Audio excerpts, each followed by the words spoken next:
रहती थी। वो बहुत गरीब चिड़िया थी। वो मेहनत मजदूरी करके अपना पेट पालती थी। कुछ महीनों पहले ही उसके पति टीटू चिड़ा की मौत हो गई थी। रानो चिड़िया गर्भवती थी और वो बहुत खुश थी, पर उसकी ये खुशी कालू कौवे और गोरी कौवी को रास आने वाली नहीं थी। वो दोनों हर पक्षी से जला करता था, खास तौर पर जो चिड़िया माँ बनने वाली थी उनसे। तभी एक दिन, आज मैं बहुत ज्यादा खुश हूँ। बस मेरे पेट में जो बच्चे हैं, मैं चाहती हूँ वो पूरी तरह स्वस्थ हो। मुझे और कुछ नहीं चाहिए। मैं अपने आने वाले बच्चों का अच्छे से ख्याल रखूंगी। उन्हें वो हर खुशी दूंगी जिसके वो हकदार है। टीटू जी, मैं जानती हूँ आप जहाँ भी होंगे बहुत खुश होंगे, और आप जैसा चाहते थे मैं अपने बच्चों की परवरिश बिल्कुल उसी तरह ही करूँगी। ये मेरा आपसे वादा है।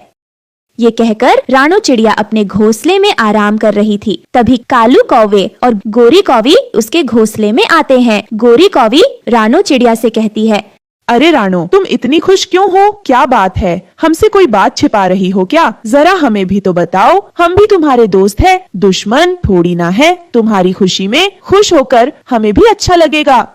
फिर रानो चिड़िया गोरी कौवी और कालू कौवे से कहती है, हाँ गोरी कौवी, खुश होने की बात तो है। मैं अभी गर्भवती हूँ और मैं अपने बच्चों का आने का इंतजार कर रही हूँ। कब वो आएंगे और मैं उनके साथ कब खेलूंगी, बस यही सोच सोच कर मैं खुश हो रही थी।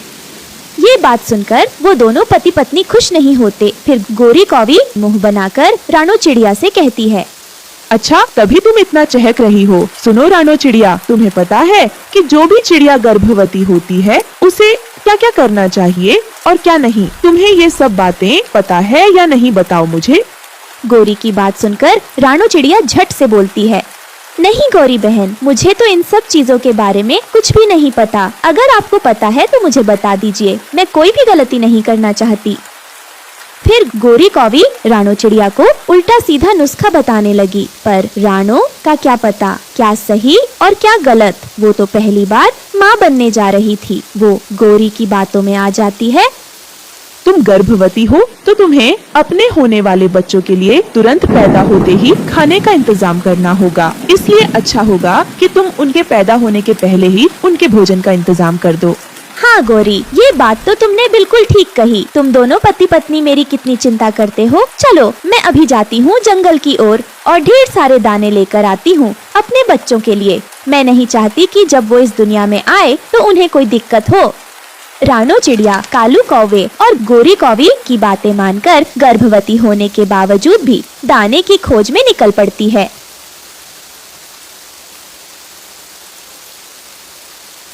वो बहुत थक जाती है और थोड़ी देर में रानो चिड़िया को वहाँ देख भूरा चिड़ा भी आ जाता है।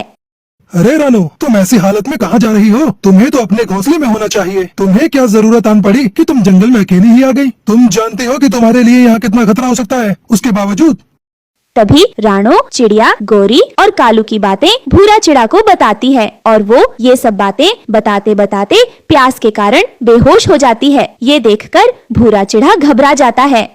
रानो, अरे ओ रानो, होश में आओ। अरे अब मैं क्या करूँ? इसे ऐसी हालत में अकेले भी नहीं छोड़ सकता। एक काम करता हूँ, मैं यहीं से किसी को मदद के लिए चिल्लाता हूँ। शायद कोई मेरी मदद के लिए आ जाए। कोई है यहाँ जो मेरी मदद करे? मुझे पानी की जरूरत है, जल्दी यहाँ आओ। कोई है? भूरा चिड़ा की आवाजें दूर बैठे हरी तोता के कानों तक पहुँचती है। अरे ये आवाज तो भूरा भैया की है। शायद वो किसी मुसीबत में है। मुझे जल्दी उनकी मदद करने के लिए जाना होगा। ये कहकर हरी तोता झट से पानी लेकर उस आवाज की ओर जाता है। वो देखता है कि रानो चिड़िया जमीन पर बेहोश पड़ी थी। फिर वो भूरा चिड़ा को पानी देता है। भूरा चिड़ा उस पानी को रानो चिड़िया के चेहरे पर छिड़कता है। तभी कुछ ही देर में रानो चिड़िया को होश आने लगता है।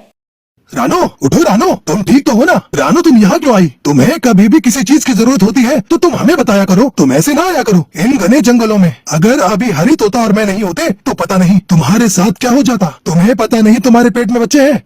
ये सुनकर रानो चिड़िया खुश होती है और उन दोनों से कहती है, मुझे बहुत अच्छा लगा कि तुम दोनों मेरी इतनी चिंता करते हो। और एक तरफ वो कालू और गौरी है जिन्होंने मेरी हालत जानते हुए भी मुझे यहाँ भेजा। मैं उन्हें कभी माफ नहीं करूँगी। आज उनकी वजह से मेरे बच्चों की जान खतरे में थी।